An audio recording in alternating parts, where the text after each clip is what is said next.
child. To my reputation, something more than what I know it serves me right, but I can't sleep at night. Have to hide my face, or go some other place. Wow, let's like get right down to it. All righty, Joe. Okay, folks, you caught me off guard as always. I mean, like always. So tonight I have a really nice show tonight, and I have a guest back that I just love having her on this show. She just like electrifies the studio. And Allie Kaufman's with me tonight. Yes, I am. How are you? I am well. Thank you for having me back, And you're Dennis. still smiling? I am. Why wouldn't I'll tell I be? you, the world's going to be in a very bad place if I ever see you not smiling. Oh, well, you know what? It was funny when we spoke the other day, and you could tell my voice was a little off. And I appreciate that because, you know, I'm not always up, but it's nice to have a friend that's so aware. You must have a ton of friends. I got a lot of friends. Some are friends, I mean, some are acquaintances. You travel all over the place. I mean, this woman has so many different jobs, and she has this one job where you just like travel all over, and it's to do with music. And a lot of people would give their right arm to have that kind of job. Well, you know, a lot of it's not so much a job as it is the passion. I mean, some of it is really volunteering. Well, you like what you're doing. I love it. I love it. It's an important thing. It's like then one thing leads to another, and then another. Yeah. When you go home, whenever you get home, you walk in the house and they go, "Who are you?" Well, you know what? Actually, my husband's been calling me lately the free-range chicken. I don't know if you've seen that commercial. And he keeps saying, she just keeps sending pictures. So far it's working for me. It's a pretty nice family to... It is. I'm very lucky. I'm very lucky. How long have you been doing this now? Gosh, well, you know, I've raised a few kids. And, you know, I was a stay-at-home mom. I always loved music, but and writing, and loved radio. I was bit by an amateur hour. I think I was 18 years old. And I thought, I really love this, and I'd like to go forward with it. And then I met my husband, I had some kids. So once the kids were grown, I have one son that's just about to get out of the Army. And my daughter's 21, and I do have a son that's 14, but it's really allowed me to, you know, delve into different areas, and one thing led to another. Is your husband musically inclined? No. He likes music, but no, not so much. He never got the bug as far as doing radio? And thank goodness he didn't, because I'd never be able to afford to do what I do. Well, that may be true. So far, so good, it's working. But it is true, one thing, as you're saying that, starting with CNI, Grandma's Attic. Is that what you started with, CNI? It really was. I'd done commercial work and voice work prior to that, but I was hanging a photography show, and that's when Grandma came in. We got a call already. Oh boy! I think I know who this is. Oh dear. Good evening. You're on TalkTalk. Hello, Raymond. Hi there. How you doing, Raymond? How are you? Stop listening to your TV. Hi, Ray. Hi, how are you? Very well, sir. Did you have a question? Hi, Karen. What's that, Ray? Nice ladies, all right? Raymond loves everybody. Oh. Hello? We're right here, Ray. You got a question for Allie? Yeah. I'm glad she's on your show tonight. Oh, I am too. I was on Bob and Russ' show last week. You were? You know Bob and Russ? Oh, yeah. I saw you on TV. I was on his show last week. I saw you on TV. I'll talk to Bob and Russ tonight. All right? All right, Ray. We'll talk to you later. Nice talking to you. All right, bye. Thank you. Bye. Raymond always calls. Well, it's good to know they're out there. And I hope he's going to stay tuned, because we've got lots to talk about, some great events coming up. We probably ain't going to have enough time, you know. Oh, I'm going to see what we can do about that. Let's see if we can fit them all in. So I'm not going to ask a whole lot of questions tonight. I'm just going to go for the ride here. Okay. And you start wherever you want to start, and I'll jump in, and you tell me to shut up when you need to. Well, I don't think I'll do that. Not if I ever want to come back. But you're always welcome back. Well, thank you, Dennis. I'm going to just start by finishing what we were just talking about. How and I think it's you know, if someone's out there and they're thinking, you know, I really don't have experience in a certain area, or, you know, they've got a passion, but they've never taken that first step to make it more of their life's work or a hobby. it's exactly what I did. Again, you go into, in this case, it's WCNI, and started there, and then one thing leads to another, and the music led to some writing. And I did bring sound waves today, which I'm so proud of the cover we have right now. I didn't even know you were involved in sound waves. Oh, yeah, if I've you done told about me, I 15 forgot. covers. I've done, let's see, Johnny Winter, Keb Mo, Susan Tedeschi, and on. Yeah, it's been a real, not only fun, it's, as I said, it's one thing leads to another. But why radio? Why WCNI? I mean, you must have been nervous as hell. Well, you know what? Yeah, it's kind of that first day of high school feeling. And even now, and I don't know if you feel that here, but when I get to my studio and the light goes on, just before the light goes on, I get that nervousness. And I've often said the day that I don't feel that is when I stop. Because I think you need that. I think you need that little bit of nervousness and excitement to know that you're doing what you're supposed to be doing. I always got that when I used to play on stage. Oh, yeah. I used to get stage fright like wicked. You did, and then did it stop? Well, after the first song or so, it kind of Yeah. went away.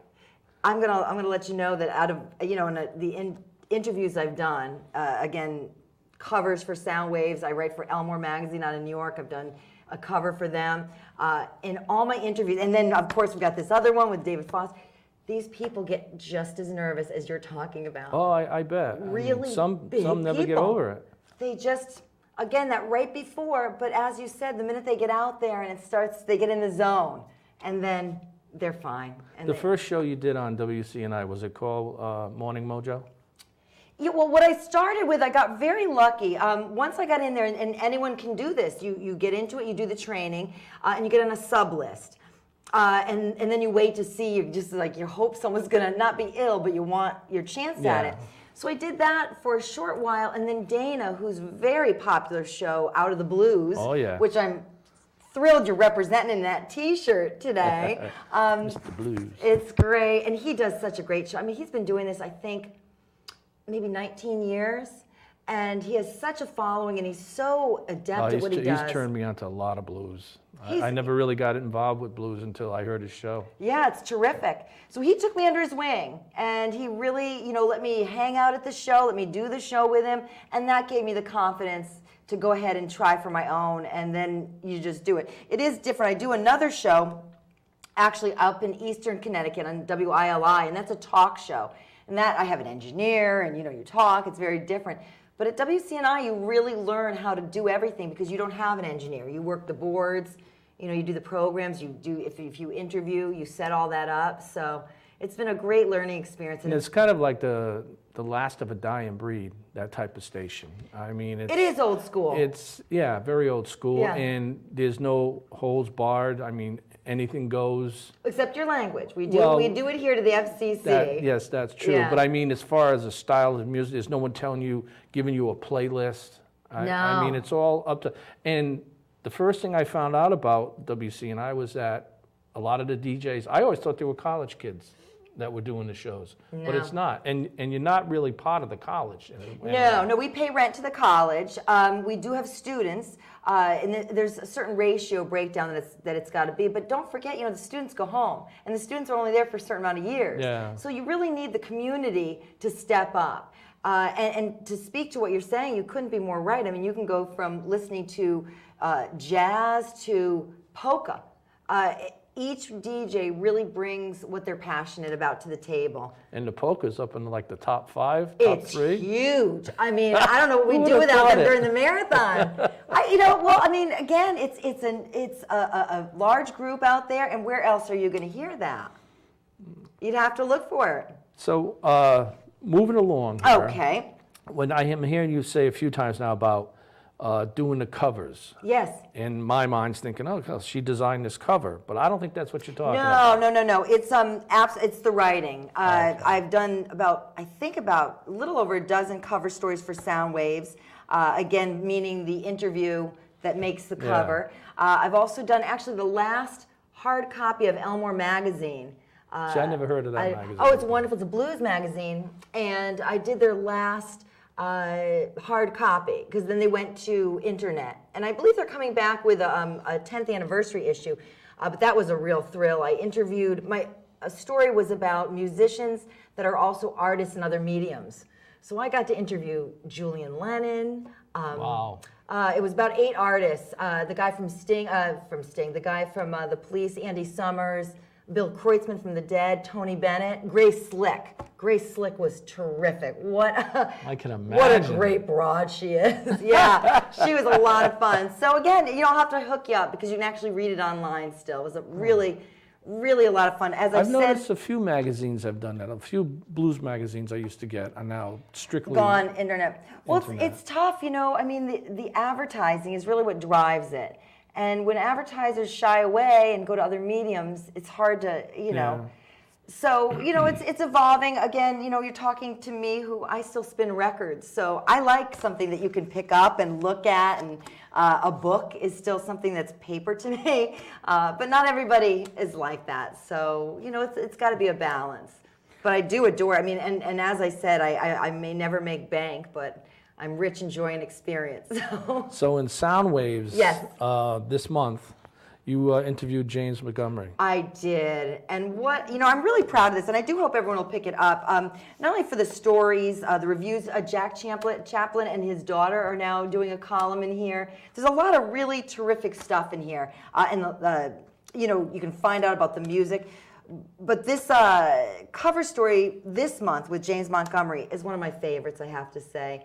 I often would do with Sound Waves more of a conversational story. You know, I asked this, he said that, back and forth. With this one, because I know James and I've been lucky enough to be around him a little bit. You've interviewed him many times. I've interviewed him. He's been on radio with me. I've never done a formal written interview. I've emceed for him, and we've kind of circled around in the same areas, but I never really got to sit there and record what we were talking about. And you know, I think you should always have a recorder on you when you meet James, because he comes out with some great stuff. Did you know he used to be a monk? No, I did not know that. Yep. That didn't make that. I found that out after, but you will find out some other stuff in here that you might not have known. Really interesting guy. He's lived so many lives. How do you prepare for an interview with somebody like James? Well, again, this felt more of a friendly thing. You just, I guess you think of, I like to think about not only would I like to hear, but what would the readers want to know about? You know, and there's many things, you know, of course, many people know about how he discovered Steven Tyler from Aerosmith. I heard that story. You know, and again, the Shaboo, you know, he sold out the Shaboo about 70 times. But I really wanted to dig a little deeper. So with this story in particular, I felt, let's see if we can't find out, you know, a little something more. I think it just comes down to doing your homework. And I know when I interviewed Julian Lennon, I didn't do my homework well enough. So it taught me quite a lesson, right? So, you know, I hear about some of these people you interview, and I'm thinking, how does she get to interview these people? Well, you know, someone's got to do it, right? I know, but I mean, how does, you're sitting there, and I mean, do you call him up, like Julian Lennon? Do you call him up and say, hey, you want to come do my show? And he goes, who are you? Or he says, well, can you fit me in, Allie? That's when your phone drops out of your hand. Yeah, exactly. Well, a lot of it, you know, for Elmore Magazine in particular, they have a lot of connections. And so they would set up things. With that in particular cover I did, they had the connections, then we put it together, and it's either on the phone, and we just record it that way. With Sound Waves, it's been a little bit of both. If I happen to make a connection to somebody that I'm going to interview on radio, maybe I'll, you know, suggest it to Dave Potty, or he might come up with someone and say, listen, we've had some interest. You know, someone's coming out with a new album, so they want interviews. And then he'll, you know, put it out there and see how that goes. So it's a network. I mean, believe me, they want their names out there just as much as we want to write. Kind of switching gears here, I was lucky enough, Elmore Magazine sent me on the Sandy Beaches cruise, Delbert McClinton's cruise, in January. And, you know, usually when you do interviews, you prepare, you set out the time, you do the interview, and then, you know, you write and you go on to something else. Well, being on this cruise, I must have interviewed within, you know, this short time, at least 16 different interviews I did. Everyone from Delbert to Raul Malo from the Mavericks was terrific. Oh, man. Yeah, it was a lot of fun. And that I really recommend. If you are maybe of a certain age and you're a little seasoned and you're not, you see these cruises and they look like a lot of fun, but you don't want to be on, like a college party booze cruise, I highly recommend you check out Delbert's. I ran into this gentleman at Dunkin' Donuts, and I was wearing a blues shirt or something, a blues hat. Yeah. And he goes, "Oh, you into the blues?" I said, "Oh, yeah, I love the blues." He goes, "Yeah, I just came off a cruise, blues cruise." And I had just was looking at it online, Yeah. Upcoming blues cruise and all these fantastic. It amazes me the stars they get on one boat. It's just incredible. And I said, "Are you serious?" He goes, "Oh, yeah." And he goes, "Yeah, it kind of bummed me out a little bit because one of my favorite new bands, Trample Underfoot, I found out it was their last time together as a group." And I'm like, "I love that band." Yeah. What do you mean they're breaking up? They can't break They up. can't break up, don't they know? But Oh, sometime that would be an incredible thing to do. It really is, and I think the advantages are, number one, once you're on the ship, you're not driving, you're not worried about tickets. You go to the show, you can go back to your room. The convenience is wonderful. And the shows, I really think they're different. The dynamic is different. A lot of these artists are on the ship with their families, and there is such a different dynamic behind them. You're seeing a whole different side You of them, really do. They're relaxed. They're not schlepping and running to the next gig and loading it all in. They're there. They're relaxed. And don't forget, they're going to the same dining room you're going to. You eat with them. You see them in the elevator. I mean, I told Joe Mayer that I'm just going to ride this elevator and just have people just take pictures with everyone that comes on here. It was really a lot of fun. So, and that one in particular, I can't remember, I'm sitting here, how many he's done, but I think it's been over 20. So certain people, like Marsha Ball was there at the first one, and she's been on every single one since. So it's a very much of a familial feeling to it, like reunion feeling. That boat must be packed. Oh, well, you know what? I believe they usually do it on Norwegian or Holland, on Holland, and this year it was on Norwegian. So it was a little different, and I think people were a little put off because, they were very used to their way of sailing. So they're going back for next year, and I know they're already signing on. I think the Mavericks are already signed on again. I remember hearing the Mavericks a long time ago, and I never really hear too much from them anymore. Well, because they stopped. They broke up for a while. And then they came back, and everyone went wild for them on the boat, and they just released Mono, M-O-N-O, a wonderful, wonderful CD. So if you haven't heard that yet, No, not yet. you are going to love it. I mean, and I really I'm didn't gonna be listen. looking for it. Oh, it's terrific. It's a really wonderful release. So this company you're working for, one of the companies, you just mentioned their name. Elmore? Elmore. Are they out of like New York or something? They are. They're out of Manhattan. So how'd you hook up with them? Golly, I don't even know. I can't remember, actually. Well, they must have heard you somewhere. Oh, no. You know what it was? I'm like a dog with a bone when I get idea. I met the editor at BB King's in New York. I was going to see Alan Toussaint, and we were there early, and the editor was there. They were doing a section they used to do called What's in Your Bag, where they would go to a musician and they would empty out their bag, and they'd make a story about it. So that's how I met her, and I said, well, I've been writing for Sound Waves. I know a little bit about music. Do you think that maybe there might be, something I could do? And she said, well, send me an email, and I did. And then it took months. I didn't get a response, but I stayed at it. And I remember the last email I sent, I wrote to the editor and I said, you know what, before I get the restraining order put against me, I'm going to stop, but I wanted to send one more email to make sure it's getting to who it needs to get to. And that's the one they responded on. And then I started writing, and they sent me to, I got to do Mavis Staples' 75th birthday party, which was incredible. Mavis Staples' birthday party and Dr. John's tribute in New Orleans were two very big shows produced by Don Was and Keith Wortman. Okay. They also did the Greg Allman show. So they've been putting together these, I wouldn't say elaborate, it's not that the scenery or anything, it's just the talent. Yeah. They pick someone like Mavis, and everyone wants to come out to celebrate her. So that was a wonderful experience in Chicago.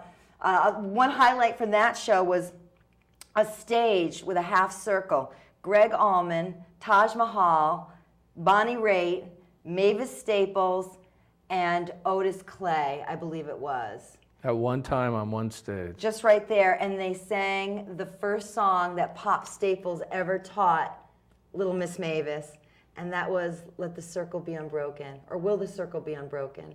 It was beautiful. And I actually have on my Morning Mojo, my page, when Mavis came out, she is just so full of life and vibrant, and I've often said I'm afraid to touch her because I think you'd get a shock. You know, she's so electric. More electric than you? Oh, well, she's got me beat. She came out and she was, you know, of course, asking the people, you know, working the red carpet, you know, have you eaten? Are you okay? And, you know, and her joy. And then I said something to her, and she called me baby sister.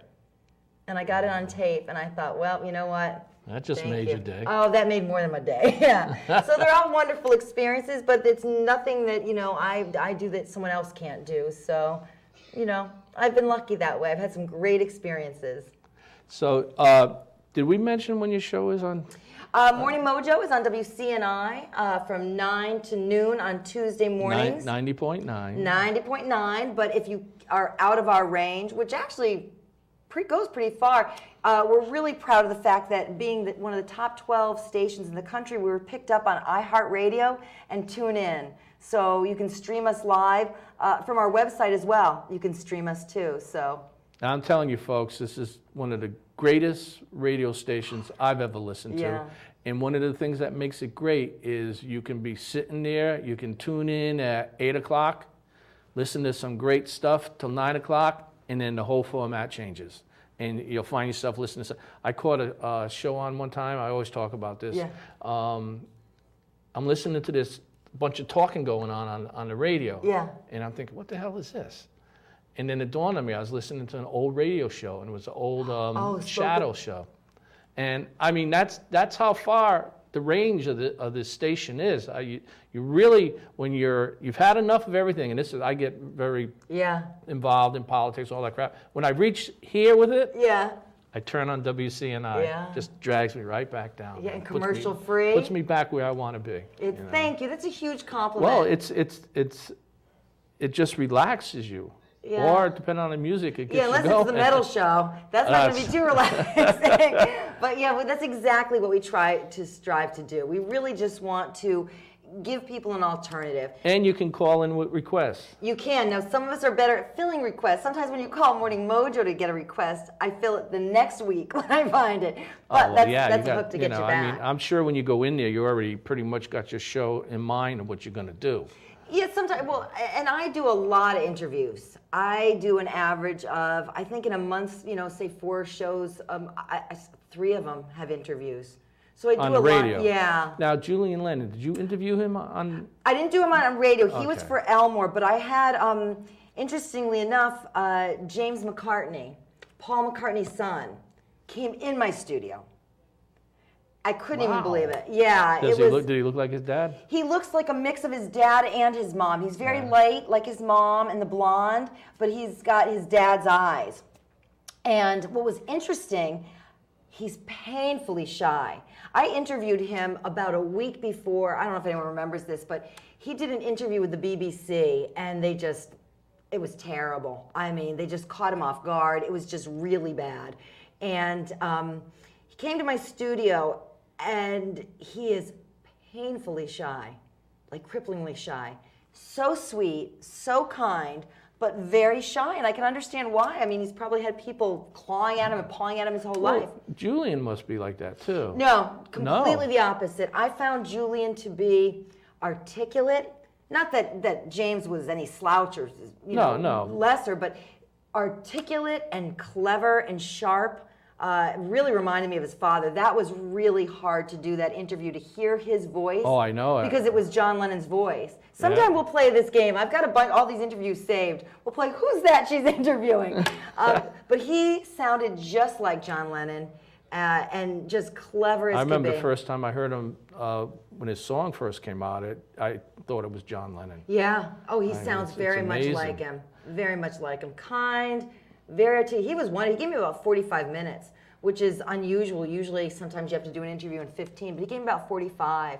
So we really got to delve in. So when you interviewed Paul McCartney's son, James, was he coming out with some music? Or? He was. He actually was in my studio the same day that they had him at Cafe 9 in New Haven. So he debuted it there, and by I don't know, some osmosis that he ended up in my studio. I still can't believe it. And he loved the record room, I remembered. He went to the record room and he turned around and he said, "Shall we party, love?"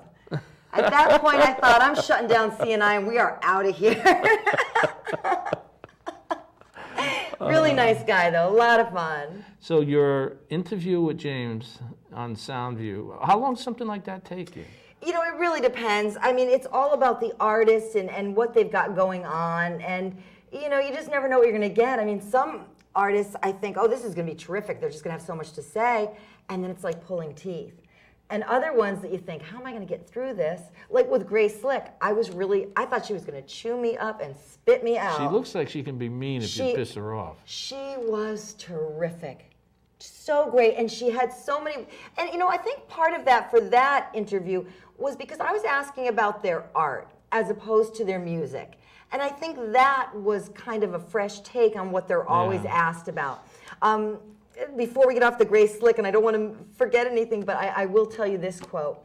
I asked her, we were talking about, you know, your journey in life, and she was talking a little bit more about, you know, now she says she's fat and old and she loves it, and what her journey's been like. Of course, I didn't let her get away with that because I think she's beautiful. But she says, Allie, you know, it's not, when you get older, it's not what you did that you sit around thinking about. She said, it's what you didn't do. She said, and I didn't go to Egypt, and I didn't learn to ride a horse, and I didn't do Jimi Hendrix or Peter O'Toole, and I should have. I said, can I quote you? And it's in the magazine. She said, yes. And I put it in the magazine. I loved it, and that's what I mean. She's very spiritual. She lives out in California on a large property with her daughter, who her daughter works in, I want to call it spiritual arts, almost like a therapist, but very spiritual. So she was terrific. That's Terrific. cool. That's cool. Yeah. Speaking of great interviews, I want to talk about something that I do not want to forget to talk about. One of the other things I do, by the way, is Wyndham Arts. They're director of development up in Eastern Connecticut. Okay. We're a nonprofit, and they support artists and artisans and the history and the culture and the tourism of Eastern Connecticut, which I'm learning about because I really didn't know a lot about Eastern Connecticut. So much great stuff going on. I'm on a one-woman mission to rename it the Not-So-Quiet Corner because there's so much going on. But in doing this, we're putting together an event on July 31st, which is the Blue Moon. Do you know what a Blue Moon is? No. It's not just a beer. It's a blue moon is the second full moon in the same month. So it actually occurs on Friday, July the 31st. So we're going to have our biggest fundraiser in Gilson Square in Willimantic. I don't know if you're familiar with Willimantic and the Frog Bridge. Yeah, oh, that's So where the right old over the Shabu Frog was. Bridge. Exactly. Well, we're really, really excited. We've pulled together it's not a festival lineup, it's a jam, we're calling it. And we've got, starting off at 6 p.m., the Tuesday Saints, which are a duo. They sometimes play with more, but they're going to be a duo, multi-instrumental, and they're just terrific. So we're going to start with them at 6, and then our next band is the Mighty Soul Drivers, and we're so excited. They just took home Oh, that's right. They just won the Connecticut Blues Society. They're going down to Memphis, They're right? going to Memphis in January to represent us, and we're really excited to have them with us at the Blue Moon. So we're going to have them, and then after they finish, we're going to have Johnny Winter Legacy Band. Now, that's not a tribute band. That is the band that we're going to have is Johnny's band that he played with in his last years. Oh. And it's the same band that produced the Grammy-winning record that he finally won the Grammy for the record of Step Back.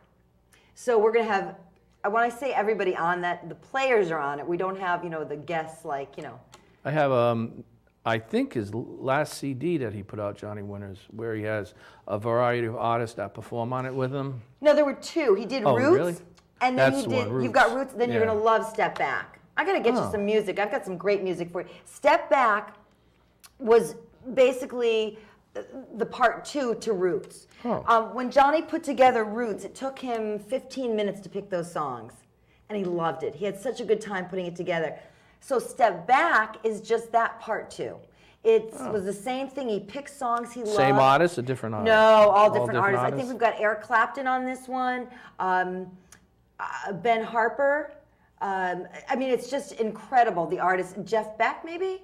Wow. I don't want to say because I don't have it in front of me, Yeah. but it's a terrific album. Paul Nelson, his guitarist, who has just, really we have to thank for Johnny's last years. I mean, without him, getting him clean and healthy, we wouldn't have had him. And we wouldn't have had this Grammy-winning album. We certainly wouldn't have had Roots. So we're thrilled to have them back. And again, you're probably saying, well, what are you going to do without Johnny there? We're going to have. I was thinking that. We're going to have James? James. We're really Oh, wow. excited. I mean, who could be better? He had such a love for Johnny and still does. Actually, I'm starting to feel like Barbara Walters. When I'm interviewing people, they're starting to cry now. He got very emotional when we talked about Johnny Winter, and with good reason. They were very close, and so we're thrilled to have him heading it up. Again, the Blue Moon, July 31st on Gilson Square, and you can go to wyndhamarts.org to find out more. Or again, my Is this first time you're doing something like this with it this group? is, yeah. I came up with this idea and I thought, let's go for it, and they liked it. So we're hoping that we're going to just. How do you find time for all this? I just have to. You just kind of, it's amazing what you can do if you just put your mind to it. I know, but there's got to be a limit. There's got to be some point where you're going to go, I'm done for a day. Nobody call me. Nobody bother me. Don't knock on my door unless you want to die. Just get away from me. Yeah. I don't quite say it that way, but but I mean, sometimes a look can say all that. But because I do a lot of stuff, and I'm getting burnt out, and you do like triple at least of what I do. I like to bike ride. When do you find time to bike ride? I go early. I like to bike ride. That's that quiet time. I think, it's all about finding the balance. So, I'll have plenty of time to sleep later on. I got a feeling there's not one thing you enjoy doing more than another. As far as everything that you do. I've never had that question posed to me, and I think you're right. I mean, I love the radio. I love writing. It's a little difficult. I'm not real fond of going out and getting sponsorships, but you have to do that too? Yeah. But when you believe in something, it's a little easier. And I do believe, especially in this Blue Moon event, Wyndham Arts, and I'm going to show this magazine too. You might recognize that gentleman, D.A. Foster, not to be confused with David Foster. This is part of something we do at Wyndham Arts. We put out the Eastern Connecticut Arts magazine. So it's free, and we get it out to about 10,000 copies we put out. And this was another fun interview with D.A. Foster of the Shaboo, of course. And just such a generous guy. He's part of the Mohegans All-Star Band too, he right? Is, yes. Or he's the main guy. He is the main guy. Yeah. They went in years ago, and I believe he talks about it in this interview, where they had gone in and they played, and they just loved him. So they called him in, the chiefs, the Indian Council, and they spoke with him, and the rest is history. And he's been wonderful. He's really donated also to our Blue Moon if you event. got to be a house band, it might as well be something like the Mohegan Sun, right? Yeah, not a bad house. Oh, well, I'm thinking about casinos. Just recently, before BB passed, his daughter was playing to Adrian at Foxwoods, which when I read it or I saw you post it, I'm thinking to myself, nah, it can't be his daughter. It's got to be somebody else they're talking about. Yeah. And it was his daughter. It is, yes. And then the following month, you had James Montgomery, he was with BB's daughter, backing her up. And then the following month, James was there with some other blues artists, which I missed, and I was so upset. Well, we're going to get you there. Because it was on a Thursday. Is it the first Thursday of the month? It is. It's the first Thursday of the month, and James is heading it up, and he's bringing in some wonderful blues acts. That night in particular, Claudette played.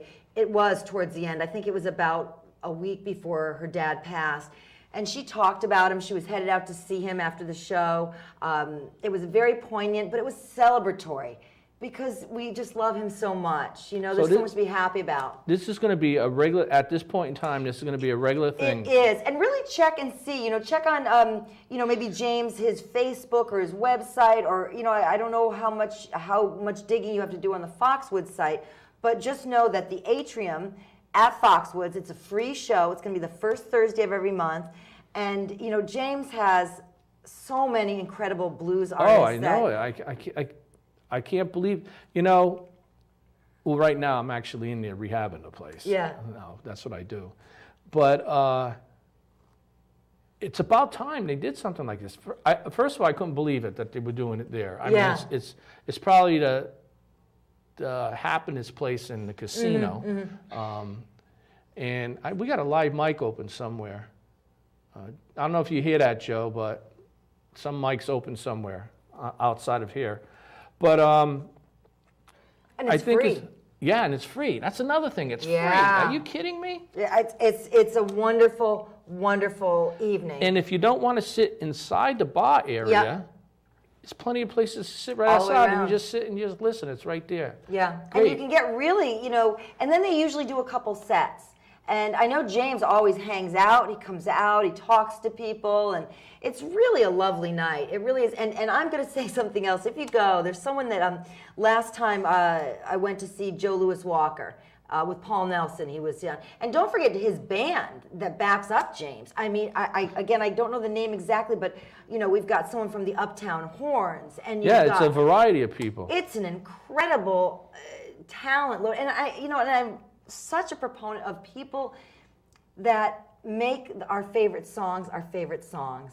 It is not always that lead name on the album cover. It's the Donald Duck Dunn, it's the Swampers, it's, you know, the Funk Brothers, it's all those background That's why, wonderful folks, groups. whenever you get, and I still buy albums, Yes, me too. but whenever you get an album or a CD and they got that little jacket in there that you're supposed to read, which most people probably don't read it, because you never know who you're going to see that's on the recording. I mean, I've seen some stuff where I'll go, are you kidding me? Oh, yeah. You know, I mean, You just it's can't amazing. believe it. Especially the older one. I just scored Charlie Daniels with like Elvin Bishop. And I mean, it was, and I'm reading this roster. I mean, I can't remember now, but it was people you would have never ever thought would have played together. And there they were on the album. Yeah, And it I'm was finding terrific. that out a lot too as I read more of this stuff, is that you'll get somebody like someone you think is predominantly blues. Yes. And then he'll pop up in a country western song somewhere. Yeah. You know, it's like, wow. Yeah, where'd that come from? You know, it just goes to show you that these guys, you know, they've done it all. Yeah, They've played everything you can play. Absolutely. So So please come out. We definitely want to remember, you know, the Blue Moon event. Yeah. Check that out. You can find out if you do Facebook, you know, give Morning Mojo a like. I'll make sure you get the skinny lowdown on when that's or you happening. can call her and say hello in the morning if Oh, you're you from can. around the area. Yeah, absolutely. Right at my studio. We also have, you know, there's another event that I want to make sure I talk about. I'm so excited for our third year with the Stafford Springs Blues Fest. I don't know if you've ever spent any time in Stafford Springs. Up in it's really lovely. I hadn't spent much time up there either. They have the Palace Theater up there that's drawing a lot of people up now. They're getting some great music, and James Cotton just played there like a couple weeks ago. The Stafford Springs Blues. Have you interviewed him? I have, yeah. Just He's keep going. tough, though. Yeah. I love him, but he's tough because his voice is gone. Oh. So yeah, but I love him. I love Jackie, his wife. I actually got to see them in Arkansas last year when I went for the King Biscuit Blues Fest. I covered. And that's through the New York Magazine. Yeah, I covered it for them, and that was terrific. He came out that night, and Sonny Boy Payne, I believe he's called, introduced him, and he was like the first one that ever put him on the radio. Oh, wow. It was a real moment. Anyways, I digress. Go back to the... Stafford Springs Blues Fest. It's our third year. I like to think of us as like the little engine that could, you know. We're tiny, but we're mighty. And each year we've kind of grown. Our headliner the first year was James Montgomery. And then we had Duke Robillard last year and a whole roster of wonderful artists, but I won't go backwards. But this year, we have a few returning acts. We have Paul Gabriel's going to come back. We have, and it runs from noon until our last act comes on at 6. And then actually Dave, D.A. Foster, and the Mohegan All-Stars are going to be playing across the street. So if you want to keep your night going, they're going to be playing at the Palace. But our lineup on August the 8th, it's in Hyde Park, beautiful historic park in Stafford Springs, easy, free parking.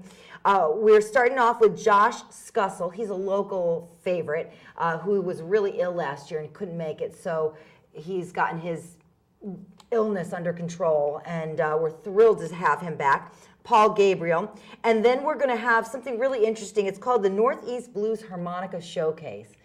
So we really want to tribute to the harmonicas this year. So there we've got the Kosher Kid, Mr. Nick, and Sugar Ray Norcia, who was up for 7 Blues Music Awards this year. So we're thrilled to have him, and there might be some other special guests. Lydia Warren is coming back. If you've never heard of Lydia, check her out. She is as smart and beautiful as she is talented. Fabulous. She blew the crowd away last year. She is someone that not only has the feeling and the music flows through her, she's actually getting her PhD in the history of the blues. Wow. Yeah, she's really something else, and I think you'll really enjoy her. Bad News Barnes and the Brethren of the Blues. I met Chris Barnes. Where do they come up with some of these names? Oh, he's wonderful. Chris is really something else. I could do a program just about Chris. I met him at Johnny Winter's birthday party, and we connected and we, stayed in touch. He and his partner own some bars in New York. And his history goes back so far before that. He's been on Seinfeld. He did a stint with the Carol Burnett Show. The Blues Brothers. I mean, he has been living a life that you really think you're fibbing, right? You can't believe all the incarnations. So he's a big fan of the blues, a great singer, but he really loves something called the hokum blues, which is a style of blues that's like a double entendre, tongue-in-cheek and sassy. And he's terrific, and he surrounds. I never heard that. I don't think I might have heard. You've it, heard but the not by songs, name. but probably never the name of it. And he backs this up with huge talent. His guitarist is from the David Letterman band. Oh wow! He brought. I'm hoping he's going to bring that wonderful horn section. He's a lot of fun. Bad News Barnes and the Brethren of the Blues Band. I'm not going to go on because I could just talk forever about him. He's got so much going on. And lastly, we have our headliner this year, Gracie Curran, and her Highfalutin Band. And I am so excited. She actually took home the Boston Music Awards. Were held in January, I think. And I so wanted. She actually called me and said, "I've got a ticket. Come down." And I this is to tell you folks, when an opportunity comes up, you go for it. Because I just couldn't get there. It was in Boston, and sure enough, they won. They took home the Best Blues Music Band Award for the Boston Music Awards, which is really quite prestigious. And we have them coming. Now, when you say Stafford Springs, yes, how much of this is you putting it together? Well, you know what? I am part of it. It is a group of people. It was started, I'm not going to give out last names, but Georgia and Neil, I was approached by. Actually, Dan Stevens, who just took home the Whaley, got one of the Whaley Awards that were just handed out in New London. Dan has been involved since the beginning. And I think he was the one that suggested me to them because they were kind of not really in the world of blues, and he was just kind and suggested that I get on board, maybe MC, and see how I could help. And that's what I did, and the rest is history. I love this fest. Will you be MC in this one? Yeah, again, I just adore them. I feel validated.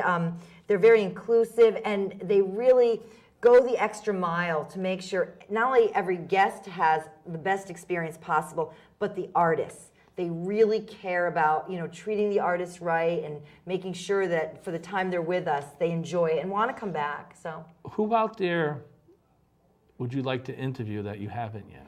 That I haven't. G Love from G Love and the Special Sauce. I got him on an airplane once, and I looked at him and I thought, oh no. Oh man. So I got a picture and we talked, but I've not interviewed him. And he's not a huge star. It's just that I find him really interesting. He is one, and if I had my wish, I would want to interview Steven Tyler. Really? Yeah, I grew up that era.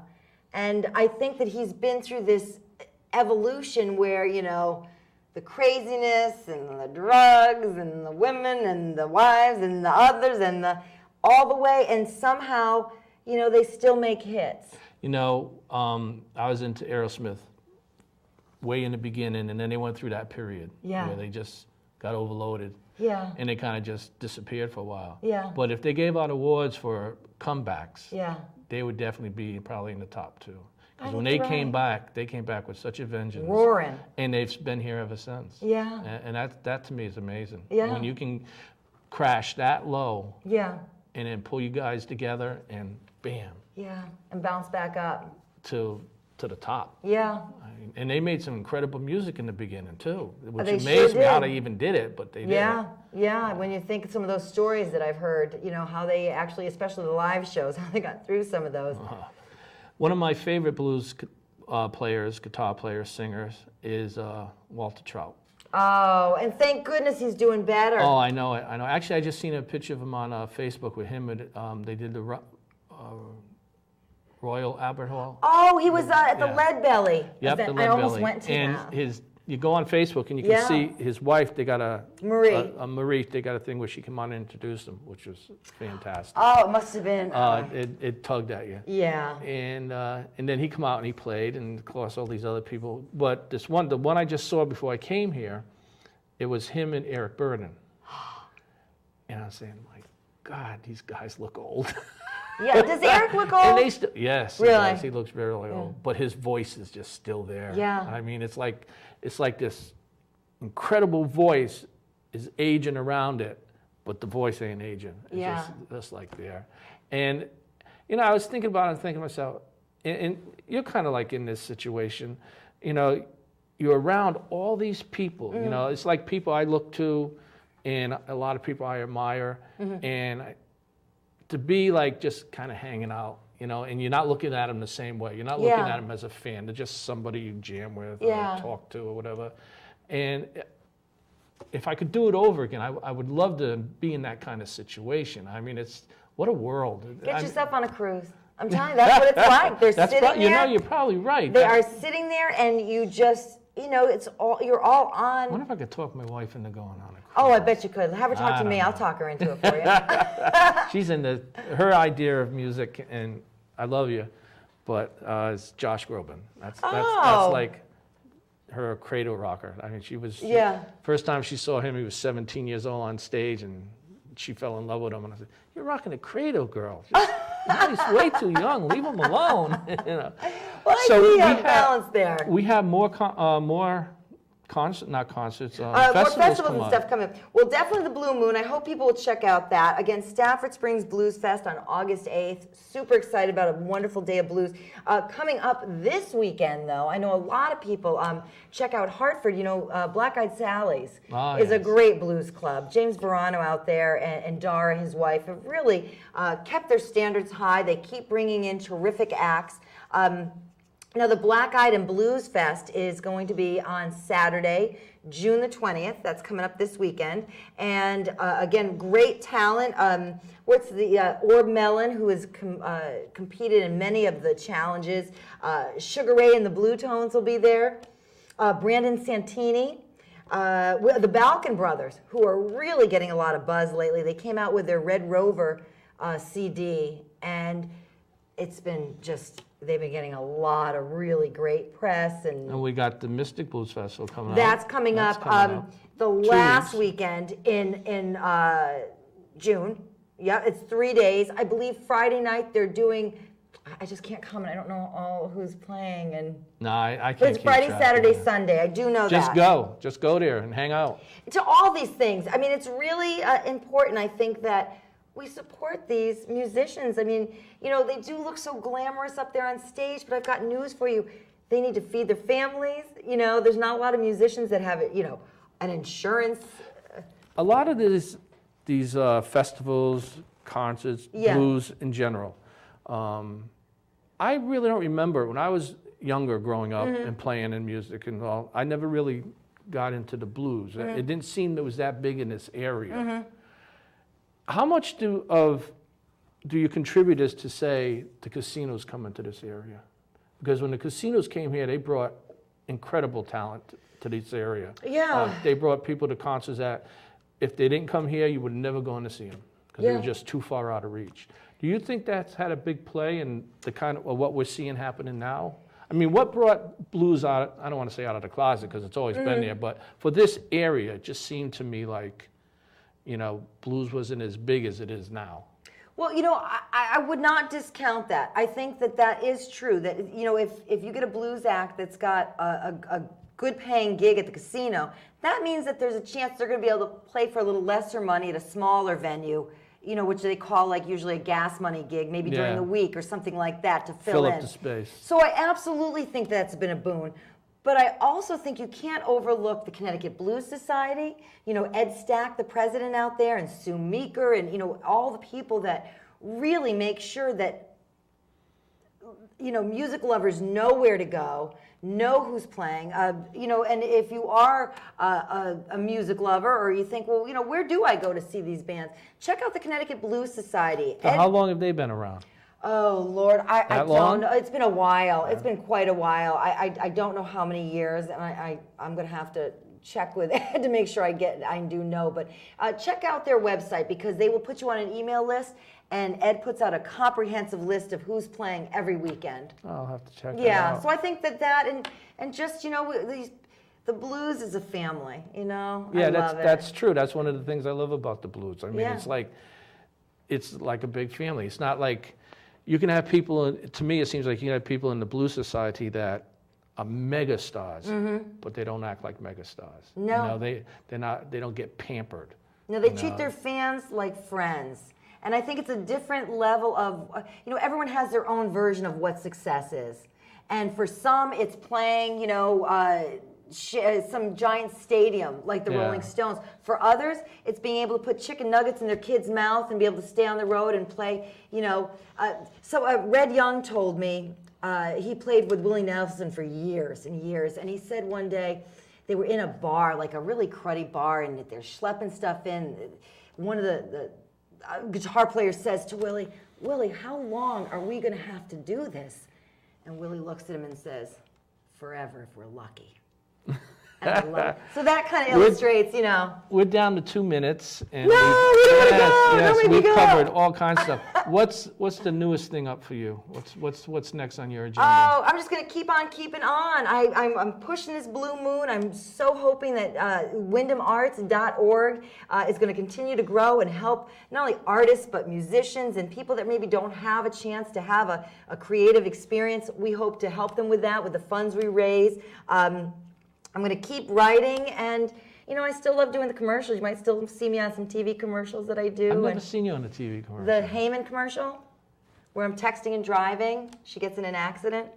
You're on that commercial? That's me, yeah. There's lots of them. You should There's be an oil texting and change. driving. It is pretending. Okay. It's acting. Okay. I did see one on TV like that. And I'll send you the links. You're gonna be like, pretty heavy. So I know you're a musician at heart. I'm a fan at heart. I can play a tambourine. I can spin a record. That was going to be my question. Do you actually play? No, I can play a tambourine. And actually, Chris McKay once gave me a tambourine. I played on one of their CDs on one song. I was so thrilled. But that's the extent of it. That and a record I can spin.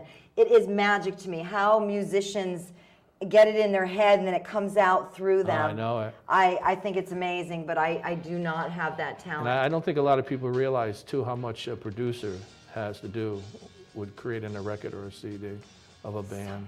I can't imagine. You see the pitch. Oh, we're going off. Folks, thanks for tuning in tonight. Having me, Allie, thank you for being on. Terrific. I appreciate it. And we'll have it back, folks. The never-ending adventures I'm hard to shake. of Mojo Alley.